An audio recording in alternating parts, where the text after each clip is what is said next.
अस्सलाम वालेकुम नाज़रीन, मैं हूं अरसलान खोगर। आप देख रहे हैं PSL 8 प्लेफील्ड स्पेशल ट्रांसमिशन। बड़ा मैच, आज के दो मैच होंगे, एक लाहौर में और एक कराची में जारी है। कराची किंग्स ने पहले बैटिंग करते हुए 167 रन किए हैं, कोई बहुत बड़ा टारगेट नहीं है।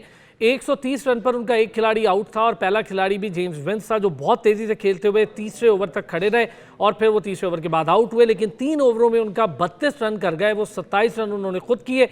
वेट बहुत स्लो खेले, बल्कि बहुत ही ज़्यादा स्लो खेले, 47 बॉल्स पर किए। तैयब ताहिर ने आज एंट्री दी है PSL में और क्या कमाल एंट्री दी है। What a great talent he is. और बिल्कुल साइम अयूब, हारिस की तरह वो एक अच्छा इजाफा होगा। मिडल ऑर्डर में खेलने के माहिर माने जाते हैं, स्पिन को बहुत अच्छा खेलते हैं। अच्छा खेले, उन्होंने अपना पार्ट प्ले किया, 50+ स्कोर किया। लेकिन कराची को पता नहीं क्या हो गया, इतनी स्लो हो गई कि हम एक्सपेक्ट कर रहे थे कि कराची 190 तक जाएगी, जो नहीं गई। दूसरा मैच होगा पेशावर ज़ल्मी और लाहौर का, इसी पर बात करेंगे। काशिफ शब्बीर हमारे साथ मौजूद हैं, क्रिकेट कमेंटेटर और क्रिकेट एक्सपर्ट रिजवान हैदर, और नजीबुल हसनैन ने हमें ज्वाइन किया है, सीनियर स्पोर्ट्स एंकर हैं, जर्नलिस्ट हैं। आप तमाम हज़रात उन्हें जानते हैं। काशिफ भाई, क्या सिचुएशन है जी इस वक्त मैच की? सिचुएशन ये है कि बहुत कम स्कोर कराची किंग्स ने एक मरतबा फिर किया और आसान टारगेट दे दिया मुल्तान सुल्तान्स को। एक स्टेज पे आपने बिल्कुल प्रीएम्बल में बिल्कुल ठीक बात की कि एक स्टेज में मुझे लग ही रहा था कि शायद 190 या 200 के करीब करीब पहुंच जाए, लेकिन मैथ्यू वेड अच्छा क्यों नहीं खेल सके? क्योंकि बॉलिंग बहुत अच्छी थी। दरमियान में उसामा मीर ने बहुत अच्छी बॉलिंग की और सुल्तान के बॉलर एहसानुल्लाह जब आया, उसने अपनी पेस से जो है मिस कराना शुरू कर दिया। तैयब ताहिर भी इतना कंफर्टेबल नहीं था उसके खिलाफ, मैथ्यू वेड भी कंफर्टेबल नहीं था। जेम्स विंस की शुरू में इनिंग का आउट हो जाना, मेरा ख्याल है वो कराची के लिए सेटबैक था। उन्होंने अच्छा स्कोर किया, 27 रन किए 12-13 गेंदों पे, जिसमें 3 चौके और छक्के भी शामिल थे। तो वो एक मौका था कि जहां कराची किंग्स कुछ इम्पैक्ट डाल सकती थी, क्योंकि इस वक्त जो इम्पैक्ट प्लेयर कराची किंग्स के पास है वो जेम्स विंस नज़र आ रहा है। मैथ्यू वेड नॉर्मली ओपन नहीं करते, उनके पोजीशन जो है डाउन दी ऑर्डर होती है, लेकिन कराची किंग्स की तरफ से वो ओपन कर रहे हैं, तो वहाँ पर वो थोड़ा फ्लॉ आ गया। तैयब ताहिर ने बहुत रिकवरी करने की कोशिश की, रिकवर नहीं कर सके। अब चांस है बॉलर्स के पास, लेकिन बॉलिंग में इतनी डेप्थ नहीं है कराची किंग्स के पास। आज वो मूसा को खिला रहे हैं, अनवर अली को उन्होंने खिलाया, तबरेज शम्सी भी खेल रहे हैं आज फॉर अ चेंज, तो वो शायद थोड़ा इम्पैक्ट क्रिएट कर सके तबरेज शम्सी। लेकिन सर 167 पे क्या इम्पैक्ट क्रिएट करेंगे यार, जब आप 190 जाते जाते 167 पर आ जाएं?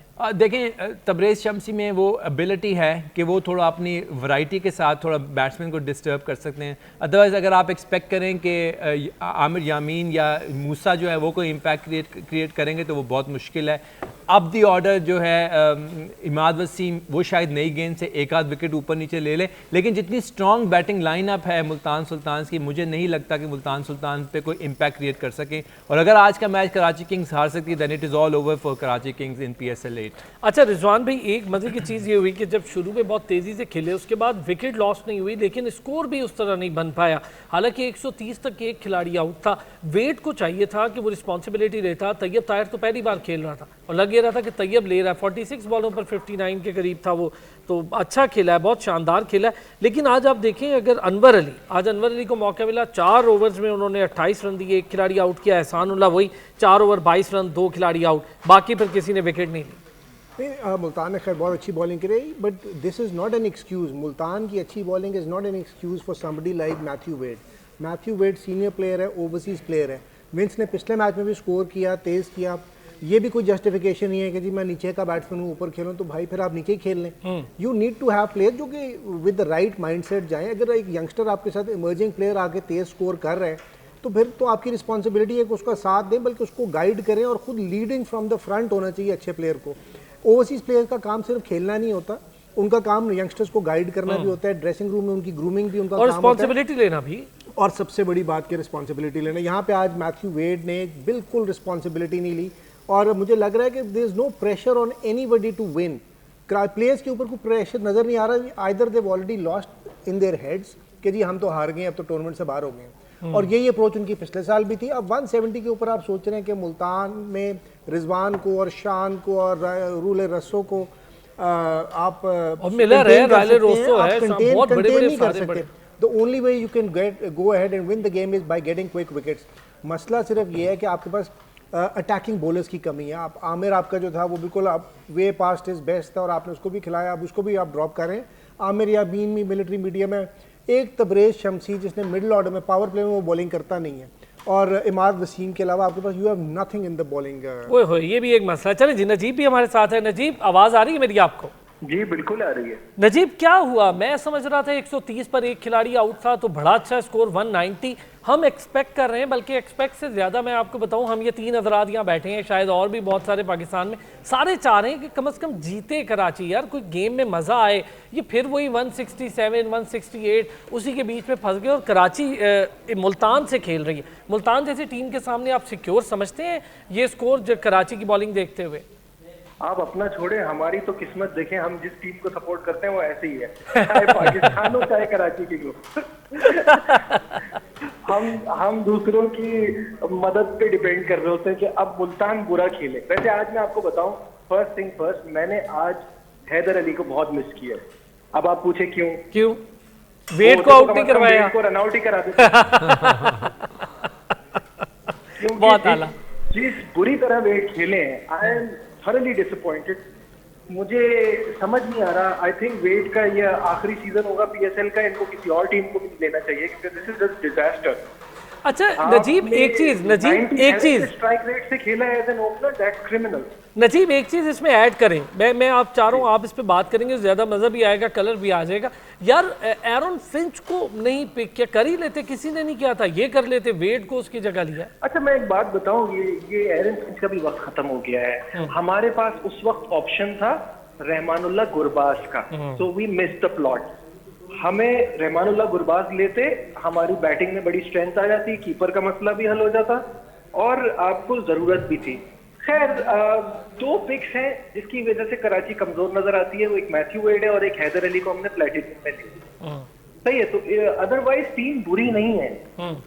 थोड़ा सा लक आपने देखा मैचेस में हमारे साथ नहीं रही, कभी हम 2 रन से हार रहे हैं, कभी हम 3 रन से हार रहे हैं, और ऐसे मैचेस हारने से ना it's very demoralising for the team.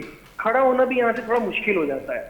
अभी भी I think it's not over till it's over, because ये T20 है, इसमें नाम तो बड़े बड़े दिखाई देते हैं, लेकिन अगर बुरा दिन होता है तो कुछ भी हो सकता है, इसमें कोई शक नहीं। अच्छा एक चीज़ और काशिफ जो बात कर रहे हैं नजीब, रहमानुल्लाह गुरबाज एक अच्छी ऑप्शन थी, उठा लेते, ठीक है चलें जी, एरन फिंच का टाइम चला गया, फुलर का भी टाइम नहीं है, टाइम तो टाई का भी नहीं है, लेकिन लिए हुए हैं। अब गुरबाज बड़ी अच्छी ऑप्शन थी और किस तरह से उसको यूज़ कर रहे हैं फिर आपको पता ही है। अब ये जो टीम्स ने पिक की है ना, बड़े सोच समझ के की हैं, हालांकि कराची के पास तो बड़ा मार्जिन था, पिछले साल अच्छा नहीं खेले थे तो इस बार था कि कर लेते। पता है क्या, ये इनसे नजीब से ये बात करें कि कराची बैक एंड पे जाए, अपनी मैनेजमेंट में देखें क्या फ्लॉज हैं। मुझे लगता है वहाँ पर शायद टीम मोटिवेशन में कोई प्रॉब्लम है, टीम की जेलिंग अप में कोई प्रॉब्लम है, इंटरनल कोई कॉन्फ्लिक्ट ऐसे चल रहे हैं, हर बंदा अपनी अपनी गेम खेलने की कोशिश कर रहा है, हर बंदा ये कोशिश कर रहा है कि मैं थोड़ा सा स्कोर कर लूँ, टीम की कोई परवाह नहीं कर रहा, मुझे ये नज़र आ रहा है।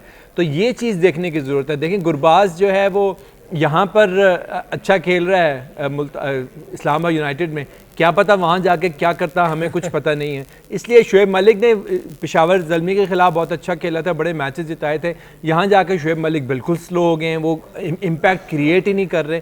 तो इसलिए ये चीज़ देखने की बड़ी ज़रूरत है कि यहाँ प्रॉब्लम क्या आ रहा है। बेन कटिंग देख लें क्या कर रहा है, कुछ कोई रिजल्ट नहीं दे रहा। मैच सिर्फ एक जेम्स विंस, सिर्फ एक जेम्स विंस है जो कुछ ना कुछ आपको करके दिखा रहा है। तो मेरा ये ख्याल है कि कराची की टीम को वापस जाके रीग्रुप करने की ज़रूरत है, अपने आप के देखने का ज़रूरत है। या तो ये है कि बैक एंड पे वसीम अकरम का शायद प्रेशर बहुत ज़्यादा है उनके ऊपर, जो वो अपनी पूरी सलाहियत सामने नहीं लेकर आ रहे, अपने प्रॉपर तरीके से खेल नहीं रहे, या मुझे लगता है उनके बैटिंग ऑर्डर में कोई फ्लॉ है। आप देखें शर्जील ने 2 मैच में फ्लॉप हुआ वो, लेकिन अब आपने शर्जील को बिल्कुल ही बाहर कर दिया। शर्जील को चांस देना चाहिए था, क्योंकि शर्जील वो इम्पैक्ट प्लेयर है कि वो किसी एक मैच में क्लिक कर सकता है और जब वो क्लिक करेगा ज़बरदस्त होगा। इसकी मिसाल आप आसिफ से ले लें कि आसिफ ने पिछले 7 में कोई स्कोर नहीं किया, लेकिन उसको खिलाते रहे। अब देखें उसने दोबारा से स्कोर करने शुरू कर दिए। इसलिए आपको एक ऐसा इम्पैक्ट प्लेयर चाहिए जिसका प्रेशर दूसरी टीम पर होता है। शर्जील के होने से प्रेशर लाजमी रहता है दूसरी टीम। क्या कहते हैं इस पे? देखिए मुझे इसमें ना ऑब्वियसली आपका पॉइंट ऑफ व्यू बहुत वैलिड है, सही है, लेकिन मेरा इसमें एक कंसर्न है, 2 चीजें होती हैं, habit of winning and pressure of losing. हमारे जो प्रेशर ऑफ लूजिंग है ना, वो मजीद चीजों को खराब करता जा रहा है। पिछले सीजन से इतना बुरा हो रहा है कि आप एक मैच हारते हैं, आप 4 चेंजेस कर देते हैं, फिर आप दूसरा मैच हारते हैं, आप फिर वापस कर देते हैं चेंजेस। तो ये जब तक एक विनिंग स्ट्रीक पे टीम नहीं जाएगी तो सबको ऐसा लगेगा कि कोई मसले चल रहे हैं या कोई पॉलिटिक्स है या टीम जेन्युइन नहीं है। ऐसा कुछ भी नहीं है, team is on the same page. असल में आपका प्रॉब्लम ये हो रहा है कि आपके गोरे भी परफॉर्म नहीं कर रहे। सारी बाकी टीमों में गोरे परफॉर्म कर रहे हैं सिवाय विंस के, सही। आपके गोरे भी परफॉर्म नहीं कर रहे। आपका अगर इमाद रन करता है तो आप चलते हैं, इमाद रन नहीं करता तो आप फंस जाते हैं, ठीक है। ऊपर से आमिर जो है वो इंजर्ड हो गए हैं। Aamir was bowling is heart out, जान पूरा मार रहे थे वो, सही है। तो ये सारी चीजें कराची के अगेंस्ट जा रही हैं। और जहां तक आप इस्लामाबाद की एग्जांपल दे रहे हैं ना, उनके पास ये लिबर्टी है कि वो एक दो प्लेयर नहीं भी परफॉर्म कर रहे हैं, उनको लंबा रन दें। उनकी बैटिंग तो देखिए कितनी स्ट्रांग है। उनके पास मनरो है, अभी तो एलेक्स हेल्स नहीं आया, गुरबाज है, फिर ग्रेसी वेंडरडूसन है, आजम खान है। तो अगर एक आध कोई प्लेयर नहीं चल रहा, उसको कॉन्फिडेंस देना है तो वो दे सकते हैं। हमारा प्रॉब्लम ये है कि हम एक तो हारे जा रहे हैं, ऊपर से ऑप्शंस बहुत कम है। वेल सेड रिजवान भाई। नहीं, मैं टू एन एक्सटेंट एग्री भी करूंगा, but that shows your bad selection. Karachi की बुरी सिलेक्शन है जिसकी वजह से ऑप्शंस कम है, क्योंकि प्लेयर्स स्क्वाड भी उतना ही है, ओवरसीज भी हर एक के पास उतना ही है। But you are absolutely right, you miss the boat with Gurbaz. और इसमें आपको, हालांकि Kashif is an Islamabad supporter, I am not, but Islamabad की पिक्स जनरली बड़ी अनबायस्ड और बड़ी जो रिक्वायरमेंट होती है ना टीम के, उसके हिसाब से होती है। ये प्रॉब्लम क्वेटा में भी रही है, दोस्ती यारी पे नहीं होती। क्वेटा में ये बहुत बड़ी प्रॉब्लम है। उमर एसोसिएट्स के चक्कर में आप वो प्लेयर्स को खिलाई जाते हैं जो कि वे पास देयर बेस्ट है। कराची में भी कुछ ये इस किस्म का आंसर नज़र आता है।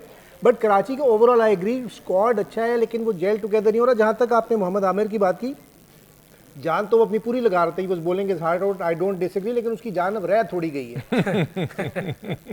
अच्छा नजीब, ये बताएं, ये जो कराची आने वाला मामला है पीएसएल का, आपको लगता है ठीक होगा या डैमेज हो जाएगा? यार फैंस के लिए मुझे तो लगता है बड़ा डैमेजिंग पार्ट है। अभी तक कोई क्लैरिटी नहीं है कि पीएसएल के मैचेस लाहौर और रावलपिंडी हो। अभी तक बात यही हो रही है। और लाहौर जो पंजाब गवर्नमेंट है उसने तो हाथ उठा लिए हैं, पीसीबी ने भी हाथ खड़े कर दिए हैं कि हम पैसे नहीं देंगे।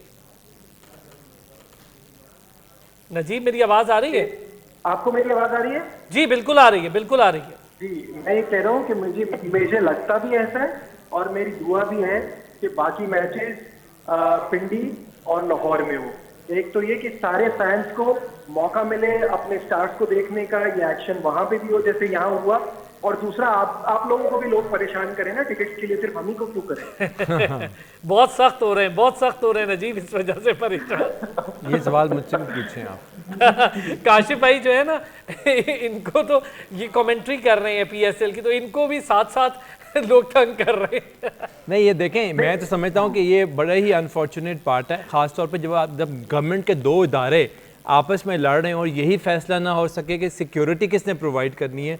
ये मतलब अनप्रोफेशनलिज्म की हाईएस्ट रैंक है इस वक्त। और हम दुनिया को क्या मैसेज दे रहे हैं कि हमारे अंदर इदारों को ही नहीं पता कि किसने सिक्योरिटी प्रोवाइड करनी है। गवर्नमेंट जो है अपने हैंड्स अप करी जी, मैं सिक्योरिटी इसलिए नहीं दे रही क्योंकि मेरे पास पैसे ही नहीं है। मतलब ये दुनिया में जो पाकिस्तान का इमेज जा रहा है वो कितना भयानक जा रहा है। और उसके अलावा ये है कि जो जितनी प्लेइंग नेशन है, क्रिकेट प्लेइंग नेशन है, वो क्या सोच रही हैं, आईसीसी क्या सोच रहा है। तो इसलिए मेरा ख्याल है इससे अबव ये चीज़ें खुद डिस्कस करनी चाहिए थी। ये तो क्लोज डोर डिस्कशन होनी चाहिए थी जहां बाहर में किसी को पता ही नहीं चलता कि अंदर क्या डिसाइड हो रहा है। तो इसलिए ये बहुत भयानक है पाकिस्तान के लिए, बहुत बुरा है। जी नजीब। हाँ जी, इसमें बस सिर्फ ये ऐड करना चाहूंगा कि मेरा ख्याल है, आप भी अपने ओपिनियन दीजिएगा, मेरा ये ख्याल है कि इस पे किसी सूरत में नजम सेठी को घुटने नहीं टेकनी चाहिए। क्योंकि अगर आज ये पैसे मांग रहे हैं, कल इंटरनेशनल सीरीज पे बोलेंगे ये पैसे बढ़ गए हैं, हमें सिक्योरिटी की कॉस्ट ज्यादा पड़ रही है, आप और पैसे दें, तो क्या हर बार आप इसी तरह मानेंगे? तो ये बिल्कुल नहीं होना चाहिए। और ये बात बिल्कुल ठीक है, ये क्लोज डोर्स में होना चाहिए था। ये अपनी क्रिकेट का, अपने ब्रांड का तमाशा नहीं बनाया जाता। जी रिजवान भाई, आपका मुझे पॉइंट ऑफ व्यू पता है, फिर भी लूंगा, मैं इस पे पॉइंट ऑफ व्यू नहीं दूंगा। और दूसरी मैं सिर्फ जो चीज़ ऐड कर दूं कि काशिफ जो बयान दे रहे हैं ना, वो लग न्यूट्रल रहा है लेकिन वो है नहीं न्यूट्रल। यार लेकिन नहीं, अपना सेल्फ इंटरेस्ट है। नहीं देखें, पिंडी वालों का क्या कसूर है। आप देखें, हमेशा आपको पैक्ड ग्राउंड मिलते हैं रावलपिंडी में, जहां लोग बिल्कुल, और लाहौर वालों का क्या, हम तो चाहते थे कि इसके अलावा आप पेशावर जाएं, कोयटा जाएं, तमाम वेन्यूज़ पे हमारी क्रिकेट होनी चाहिए ताकि लोग इस पे दिलचस्पी लें और पूरा पाकिस्तान में क्रिकेट हो। ऐड करूंगा, ना सिर्फ पेशावर कोयटा बट हैदराबाद का एक बड़ा नियाज इंपॉर्टेंट स्टेडियम ग्राउंड हैदराबाद था। रेगुलर जिसकी टेस्ट तबाही कर क्रिकेट गई होती है। थी, मुल्तान सियालकोट में आपने अच्छा जी, टेस्ट क्रिकेट बनाई बहुत थी, जबरदस्त। शेखुपुरा में बनाई, फैसलाबाद। फैसलाबाद। हमें we have to revive all these grounds, cricket के लिए ये जरूरी है, वहाँ पे शादियाँ और टेंट सर्विसेज नहीं बनानी है। बिल्कुल सही और बात। अक्सर जगह पे यही होता है। नजीब एक चीज बताएं, मुल्तान सुल्तान हो गई, इस्लामाबाद हो गई, इसके बाद लाहौर हो गई, इन 3 टीम्स के बाद आप किसके स्क्वाड को बेहतर देखते हैं? आपने क्या फिर से नाम बताइए ना? मैं कह रहा हूँ मुल्तान? लाहौर हो गई, लाहौर कलंदर, मुल्तान सुल्तान और फिर इस्लामाबाद यूनाइटेड, इन 3 को छोड़ दें तो इसके बाद जो स्क्वाड्स है किसमें आप देख रहे हैं कि बेहतर स्क्वाड है और वो शायद जेल टुगेदर नहीं हो पा रहे हैं? देखिए वो तो क्योंकि कराची नजर आता है, क्योंकि कोयटा तो मुझे बिल्कुल ही नहीं समझ में आ रहा। मतलब हम बाबर आजम पे क्रिटिसिज्म करने पे इतने आगे बढ़ जाते हैं, सरफराज की कोई बात ही नहीं कर रहा कि वो 113 के स्ट्राइक रेट से खेले। सही है, तो कोयटा का तो बिल्कुल ही मुझे कॉम्पोजिशन नजर नहीं आ रही।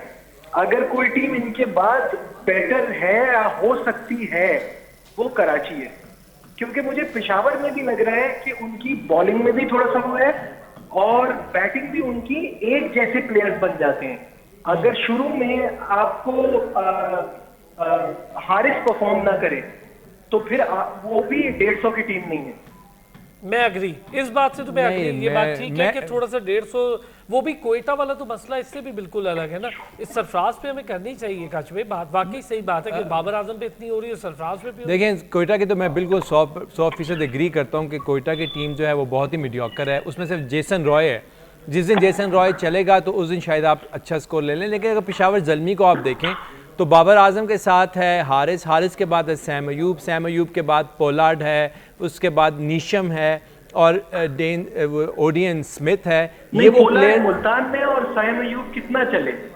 पॉवेल है, रोवमैन पॉवेल है। हाँ, रोमन पॉवेल है, पॉवेल की बात कर रहा हूँ। लेकिन सैम अयूब कितना चले? आप देखें ना, वो खूबसूरत शॉट्स तो हैं, लेकिन इस टीम में मुझे एक जैसे प्लेयर नजर आ रहे हैं। अगर राजा पक्सा को देखें, वो भी बाबर की तरह खेलते हैं।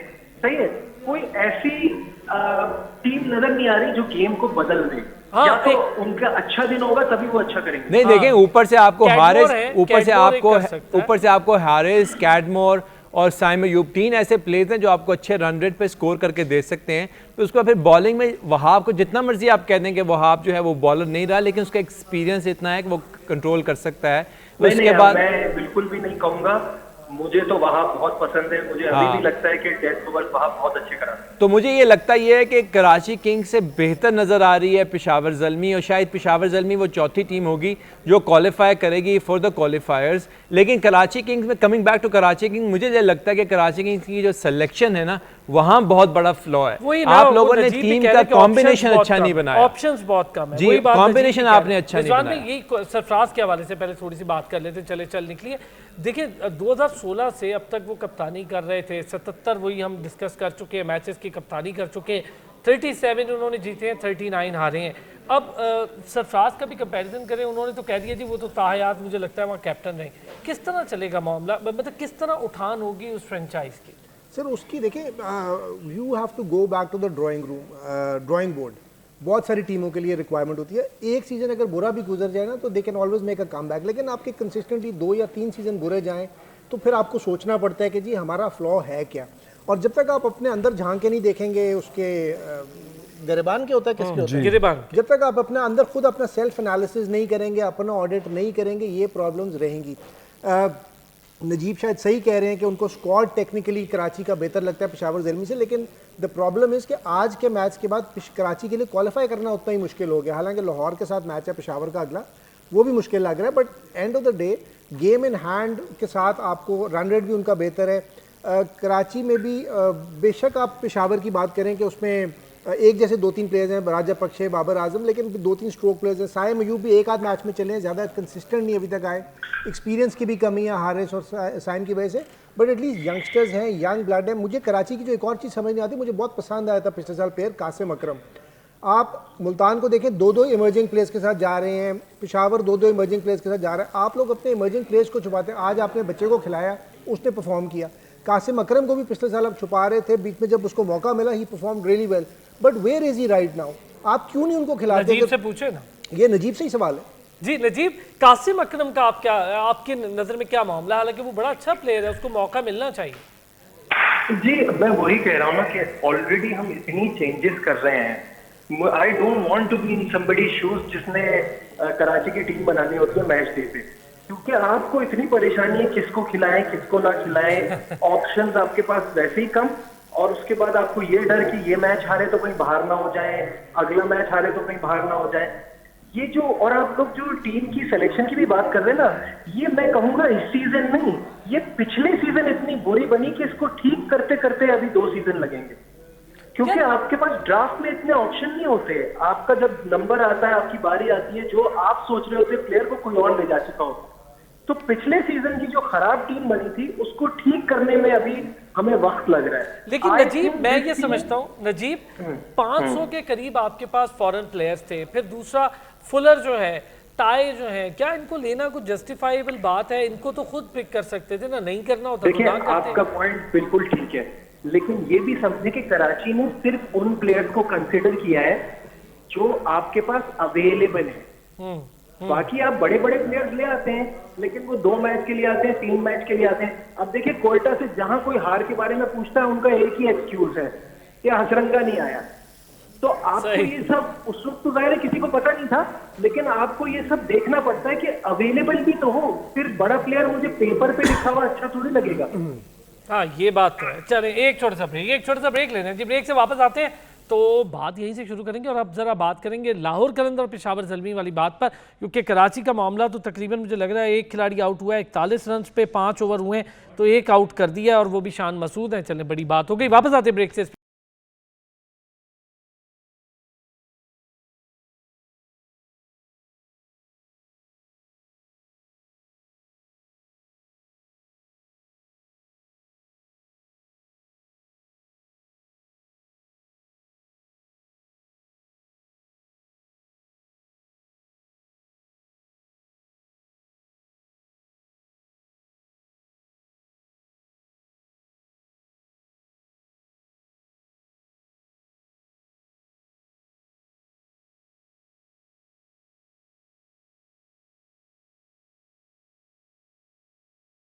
वेलकम बैक जी। ब्रेक पर जाने से पहले बात कर रहे थे हम कराची की, कोयटा की, पेशावर ज़ल्मी की, ज़रा लाहौर की भी बात करते हैं, क्योंकि आज दूसरा मैच लाहौर और पेशावर ज़ल्मी का लाहौर के अंदर है। अपना रिजवान भाई, अब मामला ये है कि आज का मैच तो हो ही जाना है, अगले मैचेस का शाम तक पता चल जाएगा कि क्या होगा, हो गए नहीं होंगे, वो कल हम उस पर डिस्कस कर लेंगे। लेकिन चलें जी, लाहौर का आज का मैच है, अच्छा मैच है, लाहौर उसके लिए होम ग्राउंड है। पेशावर ज़ल्मी पहुँच गई है लाहौर में और प्रैक्टिस वगैरह भी हो गई है। कैसे देखेंगे जी आज के मैच को, क्या देख रहे हैं? पहले ज़रा पेशावर ज़ल्मी की बात करते हैं। आई थिंक पेशावर ज़ल्मी के लिए भी बहुत बड़े टेस्ट है। दोनों टीमें 4-4 पॉइंट्स के ऊपर हैं, और जो ये मैच जीतेगी, Lahore as a game in hand is well. So Peshawar के लिए बहुत ही क्रूशल मैच है, और आई पर्सनली फील कि यहाँ पे साइम अयूब का भी टेस्ट है। Haris has been playing regularly and playing pretty well, लेकिन नंबर 3 पे आके साइम अयूब बहुत खूबसूरत शॉट्स खेल रहा है, लेकिन कंसिस्टेंसी नहीं दिखा पा रहा।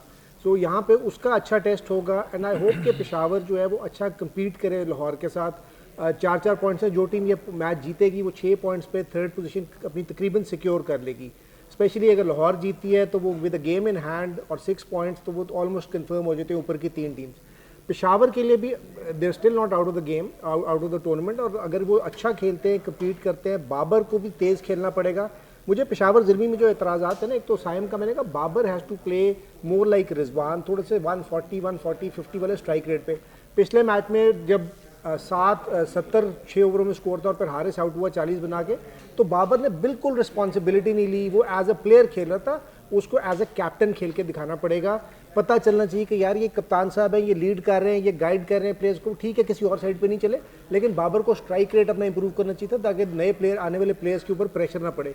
तो बाबर प्रेशर भी डाल देते हैं ना स्कोर करके यार, लेकिन 6-6 विकेटें गिर जाए ना रिजवान भी, ये भी थोड़ा सा मार्जिन देना चाहिए। जब वो आउट हुआ था तो एक विकेट गिरी थी, उसके बाद दूसरी गिरी, तीसरी गिरी, गिरना आप थोड़ी देर स्ट्राइक रखे, 2 चौके लगाए, हसन अली तो बिल्कुल ही आप रन रेट मैनेज करें, भाईजान आप 70 पे 6 ओवरों में स्कोर और 150 पे ऑल आउट हो जाए ना, तो ये फिर ये कप्तान बात की आपकी कोई सही बहादुरी है, नहीं है। बिल्कुल ठीक है, मैं इससे agree और हूं वो कि सेल्फिश 75 का कोई फायदा नहीं है उसका। सेल्फिश तो नहीं यार, उसके एड अप है ना, निकालते 75 तो 150 भी ना हो, क्या कहते हैं जी? हारना ही है, देखें टारगेट पे हो जाए। आज का जो मैच है लाहौर कलंदर पेशावर ज़ल्मी, अगर दोनों की स्ट्रेंथ देखें तो पेशावर ज़ल्मी की के मुकाबले में लाहौर की स्ट्रेंथ जो बनती है वो बॉलिंग उनकी स्ट्रेंथ है।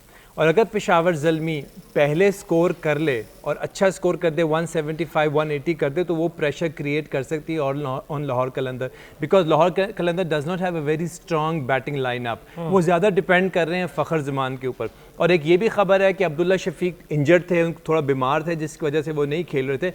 आज पॉसिबिलिटी है कि वो एक पहला मैच खेलें इस Injured, PSL का। सही है, चले खबर अगर- है, ठीक है, लेकिन हाँ। वो थोड़ा बीमार थे, पर इतने नहीं थे कि उन्हें मैचेस ना चलें, खिलाया अगर वो आ जाते हैं कामरान गुलाम की जगह, तो मेरा ख्याल है वो बैटिंग कुछ ना कुछ उनकी बेहतर हो सकती है। लेकिन लाहौर कलंदर की बॉलिंग बहुत स्ट्रॉन्ग है। लेकिन अब जॉर्डन कॉक्स और सैम बिलिंग वाला भी रोल होगा, जैसे ही वो ज्वाइन करते हैं, आज शायद वो करते हैं तो पता चल जाएगा, बड़ा अच्छा हो जाएगा उनका बड़ा setup। अच्छा नहीं, बिल्कुल अच्छा हो जाएगा। लेकिन पेशावर ज़ल्मी का अगर कोई जीतने का कोई चांस है तो पेशावर ज़ल्मी को पहले बैटिंग करके स्कोर बोर्ड पर लगाना पड़ेगा। 190 वो प्रेशर क्रिएट 190 करना प्लस। पड़ेगा लाहौर कलंदर के ऊपर। अगर आप ये समझें कि आप बाद में चेज कर सकें, और जिस तरह की बॉलिंग स्ट्रेंथ है लाहौर कलंदर की, तो वो आपके लिए मुश्किल हो सकता है और 6 मुश्किल ओवरों में डेफिनेटली 50 होगा। किया है जी मुल्तान ने, ठीक है रिजवान भाई? बहुत ओके, अच्छा जी, मुनासिब स्कोर।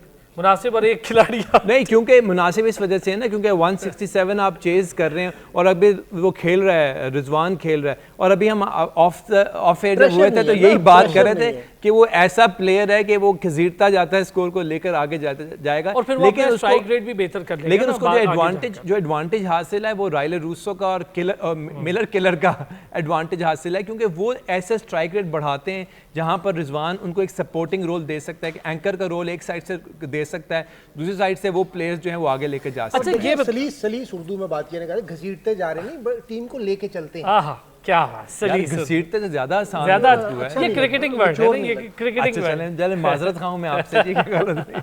अच्छा रिजवान भाई, थोड़ा सा मैं पेशावर, आप ये कह रहे हैं कि अगर ओपन में फ़र्ज़ करें पेशावर ओपन करता है, हारिस से स्ट्राइक करता है, बाबर भी ठीक है, वो खेलता है अपने हिसाब से जैसे वो खेल रहा है, इनके 60 रन हो जाते हैं, 50 हो जाते हैं या 60 हो जाते हैं 6 ओवर्स में, तो उसके बाद इनके लिए इंपॉर्टेंट चीज़ क्या है? विकेट बचाना, बिल्ड करना। देखिए 20 ओवर में स्कोर को बिल्ड करना, आप विकेट बचा के, ये वो वाली अब टेक्निक खत्म हो चुकी है कि 17वें 18वें 19वें 20वें में आप करेंगे।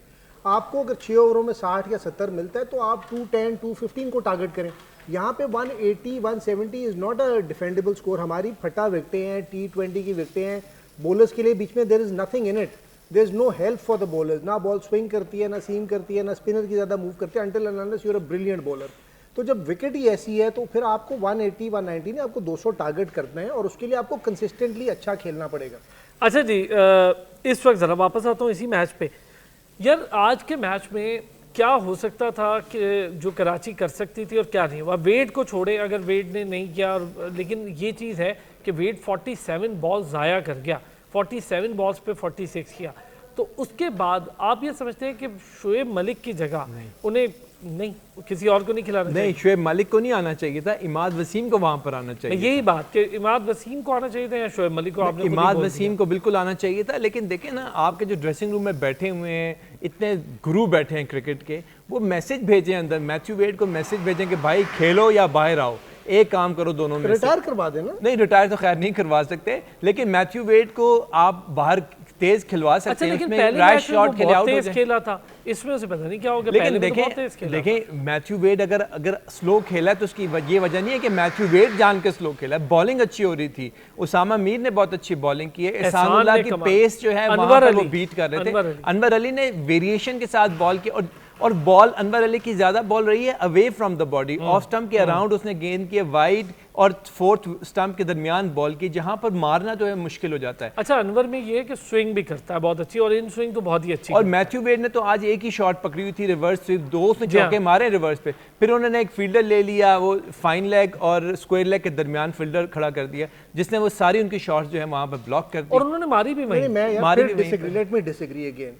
Matthew Wade is not an emerging player. Matthew Wade is not a 19-year-old. Matthew Wade Australia की टीम का प्लेयर है, वर्ल्ड कप विनर है। उसने शाहीन अफरीदी को उठा के सेमीफाइनल में हमारे हाथ से ले गए थे, बिल्कुल ले गया था।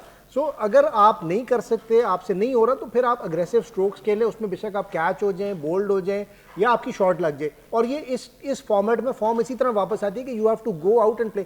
कराची को बिल्कुल अपने जेन से निकाल देना पड़ेगा कि हमारे 4 मैच रह गए हैं, एक आप टारगेट बनाएं जी, 200 टारगेट है, बेशक उसको करते हुए आप 50 रन पे सारी टीम आउट हो जाए, लेकिन टारगेट अपना अचीव करने की कोशिश करें। एंड अभी भी चांस है, अगर आपने 3 कंसेक्यूटिव मैच जीत लिए तो you're in with a chance for the 4th position, playoffs आप। अच्छा, ये सब ऐसा ही है जैसे हम देख रहे थे कि लाहौर कलंदर ने जो अपना लास्ट मैच खेला है वो 10 से नीचे की एवरेज ही नहीं आने दे रहे थे, हर ओवर में 10 विकेट्स भी गिर रही थी, लेकिन 10 क्या कहते हैं, 50 ओवर नहीं है।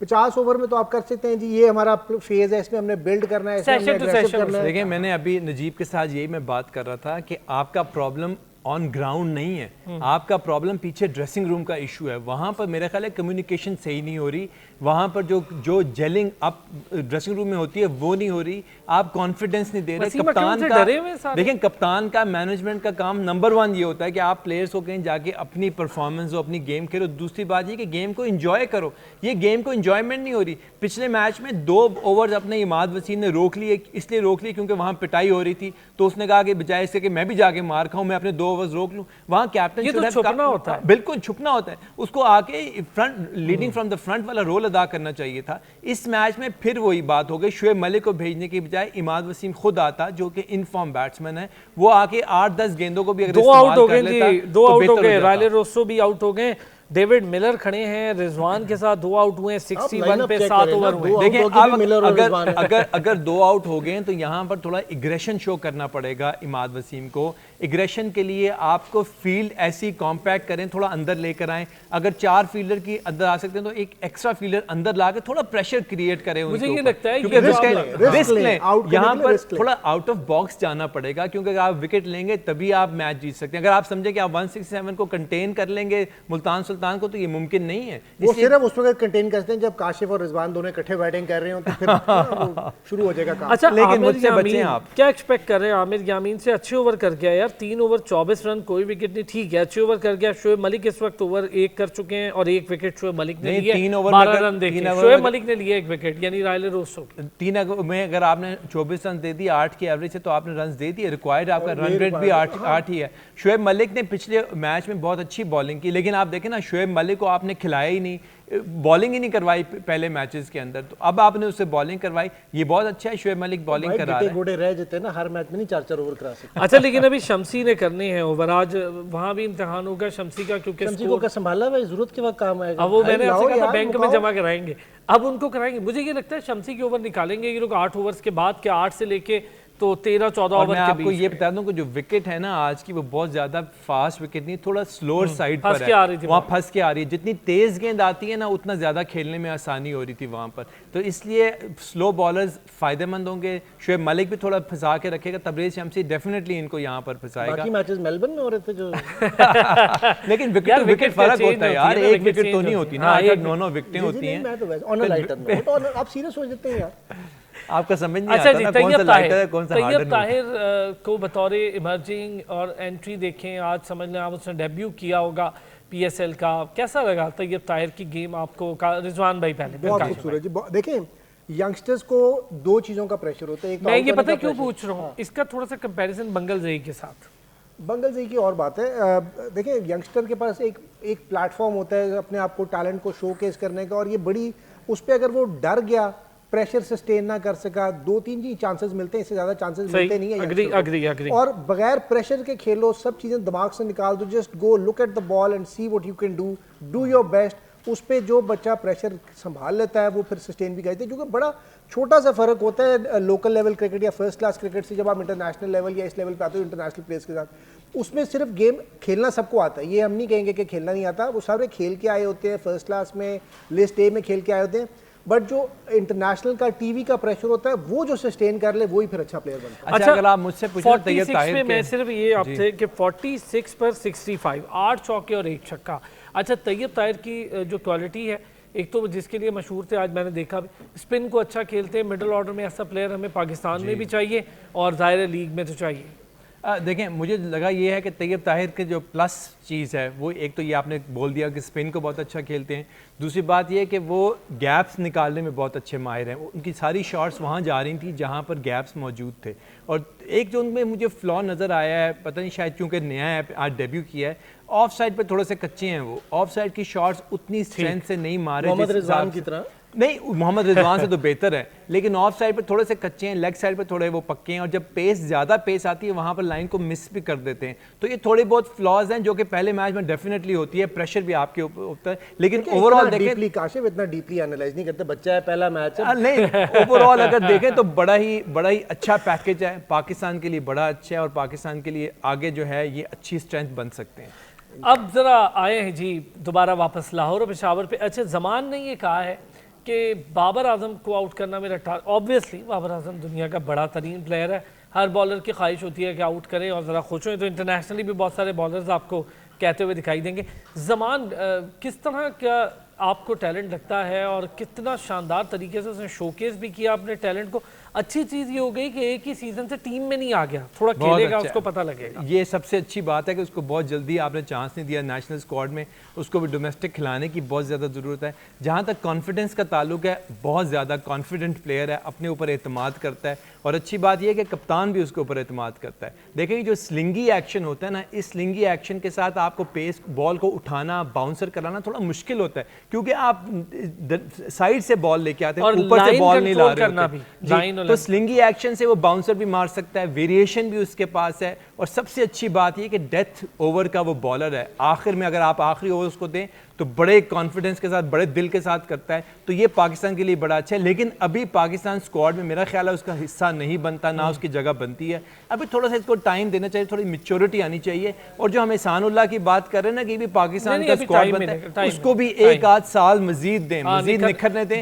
ये ना हो कि हैदर अली का वाला हाल हो जाए कि आप एकदम उसको ले आए, प्रेशर पड़ जाए और टीम से बाहर निकल जाए। अच्छा जी, रिजवान भाई, स्लिंगी एक्शन की बात हो रही है तो सलमान इरशाद जो इस वक्त पेशावर ज़ल्मी के साथ हैं, लाहौर कलंदर की बहुत सारी फाइंड्स हैं वैसे जो बाकी लीग्स की टीम में खेल रही हैं बतौर इमर्जिंग क्रिकेटर। जब सलमान इरशाद ने लाहौर में खेला, स्लिंगी एक्शन है, पेस उनकी भी बहुत ज़्यादा है, उनमें अब वो पेशावर ज़ल्मी में और जमान में क्या फ़र्क लग रहा है? जमान थोड़ा सा ज़्यादा अग्रेसिव है।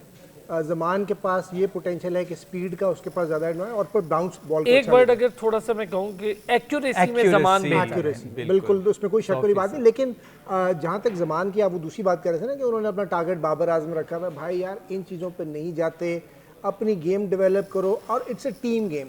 ये क्या बात कर रहे हैं? शोएब अख्तर जब पहली बार सचिन को खेल रहे थे तो उन्होंने कह कर गए थे कि यार मेरा टारगेट है मैं सचिन को आउट करूं, विराट कोहली को आउट करने के लिए आमिर का टारगेट था, रोहित शर्मा को आउट करने के लिए शाहीन का टारगेट था। ये तो होता है बड़े प्लेयर को, छोटी चीजें, लेकिन इनको आपको अनाउंस नहीं करना चाहिए, आपको अपनी गेम के ऊपर टारगेट करना चाहिए। आप एटलीस्ट वो देखिए आपने रन कितने देने हैं, आपने टीम को जिताना should be your first M.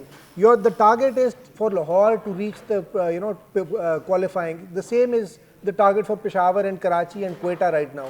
तो यहाँ पे आपको इन चीज़ों में नहीं जाना चाहिए। आप you're too young player to start saying जी मैं तो विव रिचर्ड को आउट कर देना, तो मैंने ये नहीं छोड़ना। लेकिन टारगेट तो होना चाहिए, इसमें क्या है? मैं आपको ये बताऊँ, हैदर अली की एग्जांपल अपनी जगह पे है कि हमने बहुत सारे प्लेयर देखे हैं जो one off season brilliantly perform करते हैं और उसके बाद वो रह जाते हैं, क्योंकि cricket is an evolving game. जब तक आप अपनी गेम में कॉन्टिन्यूस इंप्रूवमेंट नहीं लाएंगे, क्योंकि आपकी जो भी कमजोरियां होती हैं वो दूसरी टीम आपको टीवी पे देख के वीडियो एनालिसिस पे आपको चेक कर। आपने जो हैदर की बात की है, मैं एक छोटी सी बात करूंगा फिर हम आज के स्कोर पे जाएंगे कि कौन कितना स्कोर कर सकता है। काशिफ भाई, यही जो मैं सलमान इरशाद का कह रहा था, थोड़ा इस पर कॉमेंट शॉर्ट सा, और इसके साथ जो हैदर अली है, अभी उसकी 16-17 साल क्रिकेट पड़ी है यार, उसको अभी से अपने ऊपर वर्कआउट करना चाहिए। वो पता नहीं किस चीज़ पे वर्क कर रहा है। सलमान इरशाद की जहाँ तक बात की, आपने एक वर्ड में उसको बड़ा अच्छा एक्सप्लेन कर दिया। एक्यूरेसी जो है वो दोनों का एक डिफरेंस है, नंबर एक। नंबर दो ये है कि उसका जो एंड पॉइंट है ना, जहाँ से वो गेम डिलीवर करता है सलमान इरशाद, वो कोई इतना इंप्रेसिव नहीं है। वहाँ पर जाके वो रुक जाता है और बहुत ज़्यादा बेंड हो जाता है, जिसकी वजह से जाकिर खान की तरह। और जमान जो है वो जमान खुल के आता है, उसका रना बड़ा स्मूथ है, इसलिए जमान उससे बेहतर ऑप्शन है। और यही वजह है सलमान इरशाद तीसरा चौथा PSL खेला, लेकिन वो इम्पैक्ट जो है वो क्रिएट नहीं कर सकता। मुझे लगता ये है कि सलमान इरशाद जो है ना डोमेस्टिक में अच्छा खेलता रहेगा, PSL अच्छा खेलता रहेगा, लीग्स अच्छा खेलता रहेगा, लेकिन पाकिस्तान में पोजीशन बनाने में उसको प्रॉब्लम प्रॉब्लम आएगी, लेकिन जमान खान जो है वो किसी ना किसी स्टेज पे जाके पाकिस्तान की में पोजीशन बना लेगा। अच्छा जी, अब मैं हैदर अली पे छोटी सी बात यही कि यार अभी 16-17 साल क्रिकेट पड़ी है, मुझे आपके अंदाजे में, आप क्रिकेट खेलते हैं, दोनों खेल भी चुके हैं, आप तो अभी भी खेल रहे हैं और ख़ुद एनालिसिस करते हैं, टेक्निकल भी करते हैं, क्या इशू उसके जहन में आपको क्या लगता है, क्या इशू है यार? सारा कुछ उसके पास ओपन है, हाई परफॉर्म